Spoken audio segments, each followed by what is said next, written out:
Welcome to social post TV. ఇప్పుడు markets ఇప్పుడు 2025 ఫిబ్రవరిలో ఉన్నాం మనం. గత 7-8 నెలల నుంచి 7 నెలల నుంచి సుమారుగా 6-7 నెలల నుంచి మార్కెట్స్ విపరీతంగా పడిపోయాయి. అంటే స్టాక్ మార్కెట్స్ 86,000 ఆల్ టైమ్ హైకి వెళ్ళిన సెన్సెక్స్ ఈరోజు అరౌండ్ 76,000 దగ్గర ఉంది. అంటే సుమారుగా లార్జ్ క్యాప్ అంటే ఇండియాలో ఉన్న టాప్ 100 కంపెనీస్ లార్జ్ క్యాప్ అంటారు. Large cap funds 10-15%, mid cap small caps 20%, 25% కూడా ఫండ్స్ డౌన్ అయినాయి. ఇండివిజువల్ స్టాక్స్ అయితే ఇంకా ఎక్కువ 30%, 40%. స్మాల్ క్యాప్ కంపెనీస్ 30-50% డౌన్ అయిన స్టాక్స్ కూడా ఉన్నాయి. అయితే ఫ్రెండ్స్, ఇప్పుడు మనకి స్టాక్ మార్కెట్ డౌన్ అయినప్పుడు మ్యూచువల్ ఫండ్స్ కూడా డౌన్ అవుతుంది. మన యొక్క మ్యూచువల్ ఫండ్లో డబ్బు కూడా మనది డౌన్ అవుతుంది. అయితే మనం ఏం చేయాలంటే ఎప్పుడు కూడా మనకి మ్యూచువల్ ఫండ్స్లో 2 రకాలుగా కట్టుకోవచ్చు. మీకు తెలిసిన విషయం అది ఏమిటి? ఒకటి సిప్ రూపేనా, అంటే నెల కట్టేదాన్ని, వారం కట్టేదాన్ని, రోజు కట్టేదాన్ని, లేదంటే 15 రోజులకు ఒకసారి కట్టేదాన్ని సిప్ అంటారు, సిస్టమాటిక్ ఇన్వెస్ట్మెంట్ ప్లాన్.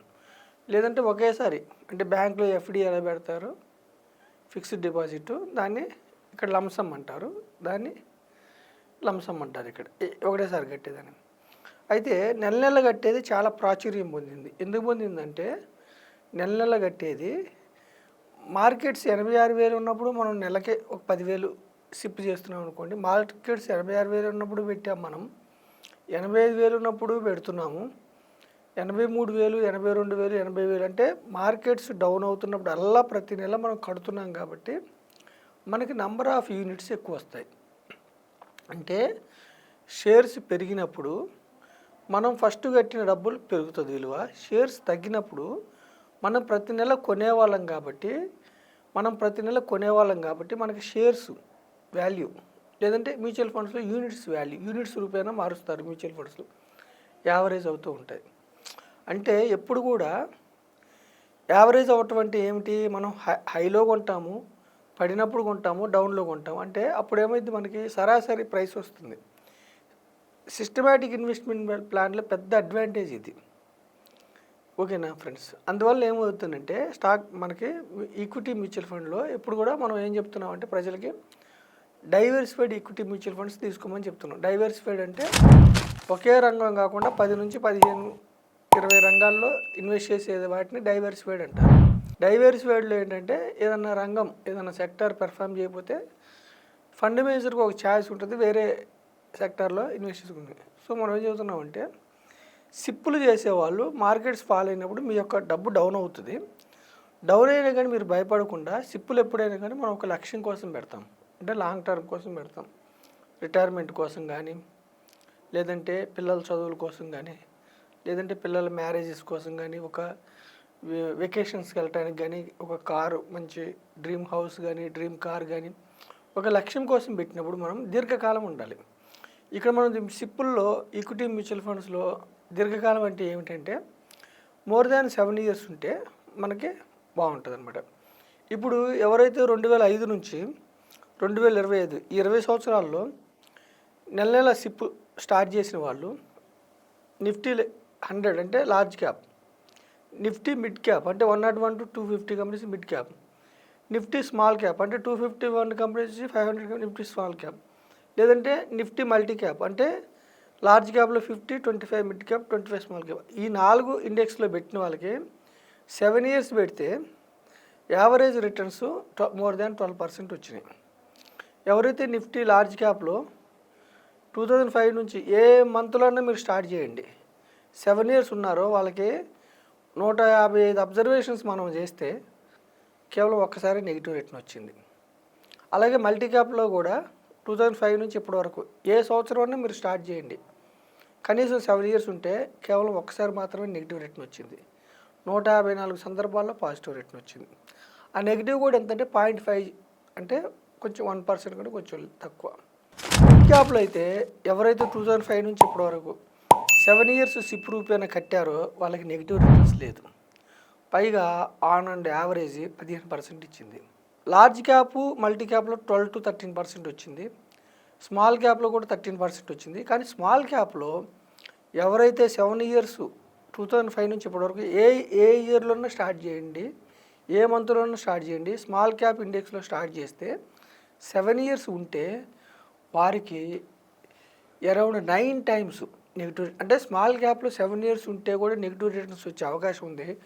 155 అబ్జర్వేషన్స్ మనం చేస్తే 9 టైమ్స్ నెగిటివ్ రిటర్న్స్ వచ్చినాయి, 146 టైమ్స్ పాజిటివ్ రిటర్న్స్ వచ్చినాయి. సో మనం ఏం చెప్తున్నామంటే ఎవరైతే ఇన్వెస్టర్స్ దీర్ఘకాలం కోసం సిప్ కడుతున్నారో మీరు ఈ షార్ట్ పీరియడ్లో వచ్చిన మార్కెట్ కరెక్షన్ బట్టి మీరు భయపడద్దు. పైగా మీ దగ్గర ఎక్స్ట్రా డబ్బు ఉంటే ఇంకా ఇన్వెస్ట్ చేసుకోండి. కరెక్షన్ అనేది మీకు ఆపర్చునిటీ. మార్కెట్స్ ఎప్పుడు కూడా దీర్ఘకాలం పెరగటం దీర్ఘకాలం తగ్గటం ఉండదు. కొంతకాలం పెరుగుతుంది, కొంతకాలం తగ్గుతుంది. కానీ ఓవర్ ఏ పీరియడ్ లాంగ్ టర్మ్లో ఏమవుద్దంటే మార్కెట్ అనేది, స్టాక్ మార్కెట్ అనేది ఎకానమీకి సూచికగా ఉంటుంది.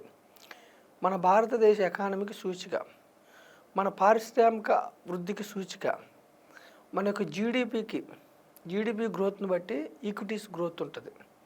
మన జీడిపి ఇన్ఫ్లేషన్ ఎలా ఉంటుందో, రెండు కలిపితే ఎలా ఉంటుందో జనరల్గా ఈక్విటీస్ రిటర్న్స్ అలా ఉంటాయి. కాకపోతే ఈ మ్యూచువల్ ఫండ్స్ అనేది సబ్జెక్ట్ టు మార్కెట్ రిస్క్. మనకి రిటర్న్స్ ఖచ్చితంగా మనం చెప్పలేము. కాకపోతే ఏమిటంటే లాంగర్ పీరియడ్లో ఉంటే పేషెన్స్ పేస్, అంటే ఎవరైతే 7 ఇయర్స్ పీరియడ్ సిప్ కట్టారో 20 ఇయర్స్ జనరల్ కట్టట్లేదు జనాలు, 20 ఇయర్స్ కడితే అద్భుతం, మహాద్భుతం. ఎవరైతే 7 ఇయర్స్ పీరియడ్ సిప్ కడుతున్నారో వాళ్ళకి లార్జ్ క్యాప్స్లో అయితే కేవలం ఒక్కసారి మాత్రమే, అది కూడా 2020 కోవిడ్ టైంలో మాత్రమే నెగిటివ్ రిటర్న్ వచ్చింది. మిగతా అన్ని సందర్భాల్లో పాజిటివ్ రిటర్న్ వచ్చింది. మిడ్ క్యాప్లో అయితే there is no negative return. Even 2020 covid టైంలో కూడా అంతకుముందు అంటే 2013లో స్టార్ట్ చేసి 2020 వరకు ఉంటే, అంటే 7 ఇయర్స్ ఉంటే వాళ్ళకి నెగిటివ్ రిటర్న్ లేదు. స్మాల్ క్యాప్ ఫండ్స్లో మాత్రం 9 టైమ్స్ నెగిటివ్ రిటర్న్స్ వచ్చినాయి. మల్టీ క్యాప్లో కేవలం ఒకసారి వచ్చింది. అంటే మనం ఇక్కడ ఏం చెబుతున్నాం అంటే మార్కెట్ ఒడిదుడుకులు ఎప్పుడు ఉంటాయి, దీర్ఘకాలంలో మార్కెట్స్ ఎప్పుడు ముందుకు వెళ్తాయి, షార్ట్ పీరియడ్లో ఒడిదుడుకులు ఉంటాయి. కాబట్టి మనం ఇన్వెస్టర్కి ఇచ్చేది సందేశం ఏమిటంటే మన సోషల్ పోస్ట్ టీవీ ద్వారా స్టే కమిటెడ్ టు సిప్స్, అంటే సిప్స్ కంటిన్యూ చేయండి. మీ యొక్క గోల్, మీ యొక్క లక్ష్యం రిటైర్మెంట్ అంటే రిటైర్మెంట్ కోసం ఉండండి. పిల్లల చదువులు అంటే చదువులకి అవసరం అవడానికి 6 నెలల ముందు మనం డెట్ ఫండ్లోకి మూవ్ అయ్యి ప్లాన్ చేసుకోవచ్చు. రిటైర్మెంట్ ఎప్పుడు రిటైర్మెంట్ ఉందో దానికి 6 నెలల ముందు మనకి హైబ్రిడ్ ఫండ్స్లోకి మూవ్ అయ్యి పెన్షన్ కింద ప్లాన్ చేసుకోవచ్చు. కార్ కావాలన్నప్పుడు ఒక 6 నెలల ముందు ఎగ్జిట్ కావచ్చు. అంటే మీ యొక్క లక్ష్యాలను బట్టి మీరు దీర్ఘకాలం ఉంటే ఏమైందంటే ఈ మార్కెట్ యొక్క వాలటిలిటీ కూడా, కంపెనీస్కి వచ్చే లాభాలు బట్టి షేర్ వాల్యూ పెరుగుతుంది, అదొక లాభం. మార్కెట్ వాలటిలిటీని బట్టి కూడా మీకు యావరేజ్ అవటం వల్ల, నెంబర్ ఆఫ్ యూనిట్స్ ఎక్కువ రావటం వల్ల దీనివల్ల కూడా మీకు వెల్త్ క్రియేట్ అయింది. సో మార్కెట్స్ డౌన్ అయినప్పుడు మీరు ఇంకొంచెం ఎక్కువ పెట్టుకోవడానికి ట్రై చేయండి. వాలటిలిటీ ఉన్నప్పుడు, డౌన్ అయినప్పుడు మీరు ఎగ్జిట్ కావద్దు. కీప్ ఇన్వెస్టింగ్, స్టే ఇన్వెస్టింగ్, మీరు ఫ్రూట్స్ని ఎంజాయ్ చేయండి. Thank you.